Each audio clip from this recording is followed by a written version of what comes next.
Hey guys, so let's do a quick spin in the world of non-fiction. Welcome to day 12 of the Baby Bibliophile, a series where I make you fall in love with reading or make you fall in love with reading again, or at least try to. Today we're talking about non-fiction, and that intro was very misleading because there is no such thing as a quick spin in the world of non-fiction. Because at the most fundamental level, books are divided into fiction and non-fiction. Then non-fiction now has its various different genres and subgenres. We cannot exhaust it today. As somebody that it took a while to warm up to non-fiction, I will say that when reading non-fiction, generally, you have to pick and choose what you like. You have to read areas that appeal to you or concern you the most. I say that because there is an element of storytelling that is lacking in some non-fiction books, and it just makes the whole reading experience of the book kind of boring. One thing about human beings is that we will chase down a good story. A good story?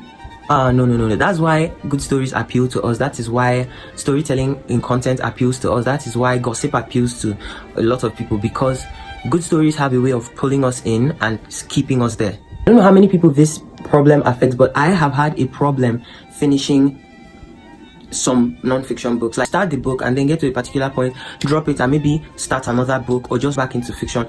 Many different things. But so that is why I advise that whenever you're picking the book, pick a book that would interest you. For example, when I read spiritual books, I read books that touch on topics like faith, like success, impact, hearing from God, healing, even modern church history, and biographies and autobiographies of men of God. When I read self-help books, I read books that talk about business and money. I read books that talk about the opposite sex, feminism, productivity, change, public speaking, temperament, and creativity. This is one of the books that I have actually finished, and I just love this book so much. And then books like this that bridge the gap between fiction and non-fiction and have very symbolic styles of writing. When I read biographies, I read books about people that really inspire me. The secret of men is in their stories. Generation, we talk a lot about mentorship, but there's a way that people can mentor you through the things that they have written about themselves and about other people, about observations they have made throughout their life. A tip when reading non-fiction is to read with notes and to